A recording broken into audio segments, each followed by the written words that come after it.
37 final কথাটা লেখা থাকে তাহলে বুঝবেন আপনারা প্রোগ্রাম আপডেট হয়েছে এবং আপনারা কাজ শুরু করতে পারেন। আবার বলতেছি, প্রোগ্রামে যদি 37 ফাইনাল কথাটা লেখা থাকে তাহলে আপনারা বুঝবেন আপনাদের প্রোগ্রাম আপডেট হয়েছে, আপনারা কাজ শুরু করতে পারেন। এবার আমি ব্যাকে গেলাম। প্রোগ্রাম আপডেট দেওয়ার জন্য এখানে যে ক্লিক করে আপডেট ইনস্টল অ্যাপ্লিকেশন ক্লিক করবেন। যদি আপডেট থাকে তাহলে এখানে আপডেট অপশনটা আসবে, আপনি আপডেট ক্লিক করবেন, আপনার প্রোগ্রামটা আপডেট হয়ে যাবে। এখন আপনারা অনেকে আইডি নাম্বার নিয়ে সমস্যায় পড়তেছেন বা নামের স্পেলিং অথবা মোবাইল নাম্বার অনেকের আইডি নেই। সো সেক্ষেত্রে আমরা একটা লিঙ্ক দিচ্ছি, এই লিঙ্কে আপনারা আপনাদের ইনফরমেশনগুলো পূরণ করে দেবেন। লিঙ্কটা ওপেন করলে আপনাদের এই পেজটা ওপেন হবে। এই পেজটা ওপেন হলে প্রথমত হচ্ছে আপনি আপনার নাম লিখবেন, আপনার আইডি নাম্বারটা লিখবেন। এখন আইডি যদি না থাকে আপনি 0 দিবেন, আপনার মোবাইল নাম্বার লিখবেন। আবার বলতে শুধু একটা 0 ইউজ করবেন আইডি নাম্বার না থাকলে। মোবাইল নাম্বার ইউজ করবেন, ডিস্ট্রিক্ট দিবেন, আর আদার্স কোনো কিছু লেখার থাকলে যে আমি আইডি পাইনি অথবা এটা লিখে দিবেন।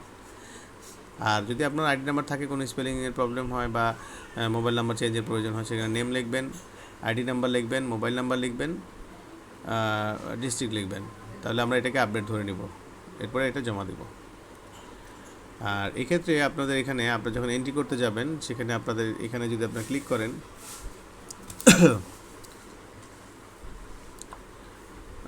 তাহলে আমরা গ্রুপে দিয়ে দিচ্ছি কার আইডি কত। এটা ক্লিক করলে আমরা বুঝতে পারবো যে আমাদের পাশে স্লিপ দেওয়া ছিল। আমি একবারে প্রথমে যাচ্ছি, আমার ডিপিসি নাম্বার এত, এখানে প্রতিষ্ঠানের নাম্বার এবং তথ্য সংগ্রহকারীর নাম্বার। এখানে তথ্য সংগ্রহকারীর গণনাকারীর নাম্বার যদি চেঞ্জ করার প্রয়োজন হয় চেঞ্জ করবেন। হ্যাঁ, মোবাইল নাম্বার যদি যেখানে মোবাইল নাম্বার যদি দেওয়ার প্রয়োজন হয় তাহলে মোবাইল নাম্বার দেবেন।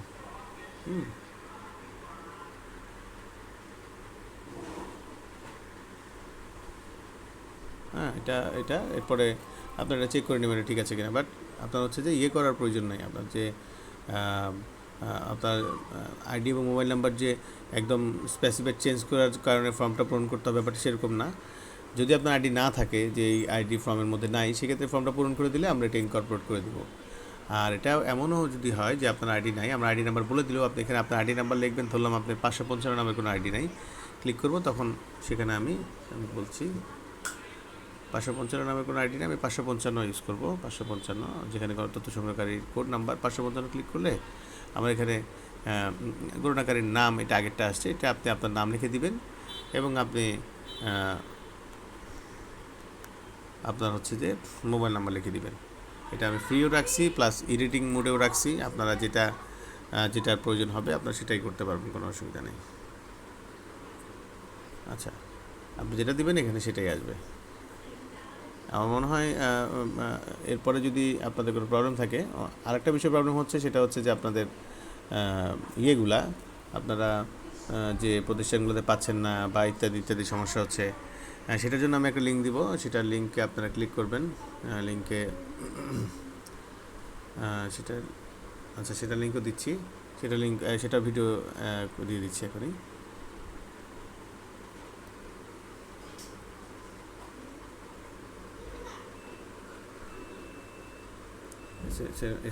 এটা হচ্ছে নিউমারেটরের ক্ষেত্রে। আর এখানে হচ্ছে যে আরেকটা যেটা নিউমারেটর আপডেটের এটা, আচ্ছা এটা আরেকটা যেটা, এটা ক্লিক করলে আপনি SMS আসবে আমাদের যে ডিপিসি নাম্বার। আপনি ধরেন যেই প্রতিষ্ঠান পান নাই বা প্রতিষ্ঠানের অন্যান্য কোনো সমস্যা আছে বা আপনি কিছু দিতে চান, সেক্ষেত্রে ডিপিসি নাম্বার দিবেন, এস্টাবলিশমেন্ট নাম্বার দিবেন, ডিস্ট্রিক্ট অফ ইনুমারেটর দিবেন, ইনুমারেটর নেম দিবেন, ইনুমারেটর ফোন নাম্বার দিবেন। আর এখানে আমি আরেকটা প্রশ্ন অ্যাড করে দিব, সেটা হচ্ছে ইনুমারেটরের কোড। হ্যাঁ, আপনি যে কোডে আছেন সেই কোডে, যদি কোড না থাকে 0 দিয়ে দিবেন, যদি কোড থাকলে কোড দিবেন, আদার্সে কিছু লেখার থাকলে ডিসক্রিপশন লিখবেন, লিখে সাবমিট করে দিবেন, জমা দিন। আর যদি কোনো কারণে মনে হয় মাঝখান থেকে মুছবেন তাহলে মুছে ফেলতে পারেন। আবার বলতেছি, এইখানে লিঙ্কটা ক্লিক করলে আপনার যে প্রতিষ্ঠানে ধরেন আছে 200 জনের যে মেম্বার দেওয়া আছে টিপি, সেখানে হচ্ছে 2 জন দেওয়া, অথবা এই জাতীয় কোনো প্রবলেম বা প্রতিষ্ঠানের ছোটো প্রতিষ্ঠান বা এরকম কিছু, তো সেক্ষেত্রে আপনার হচ্ছে যে এখানে এই টিপিসি নাম্বার, এস্টাবলিশমেন্ট নাম্বার, কোনো কারণে আপনি প্রতিষ্ঠান তথ্য নিতে পারতেছেন না, যে কোনো কারণে হতে পারে, সেক্ষেত্রে আপনি এই প্রতিষ্ঠানটা পূরণ করে আপনার হচ্ছে যে আপনি এটা আমাদেরকে সাবমিট করবেন। সাবমিট করলে আমরা পেয়ে যাবো আর কি। কারণ আপনারা অনেকগুলো গ্রুপে বিভিন্নভাবে লিখতেছেন, যার জন্য আসলে আলটিমেট আমরা অ্যাকোমোডেট করে এটা পাওয়াটা কঠিন আমাদের জন্য। সো সেক্ষেত্রে মিস হওয়ার পসিবিলিটিও থাকবে। তো আর যদি এটা একই প্রতিষ্ঠান একাধিক দিচ্ছেন কি না সেটা আমরা দিয়ে দিব আর কি। আমরা প্রথম দিন পরে আমরা আমাদের শিটটাকে আপনাকে দিয়ে দিব যে কোন কোন প্রতিষ্ঠান দিচ্ছেন। সো আমার মনে হয় খুব একটা সমস্যা হবে না। Thank you. আসসালামু আলাইকুম।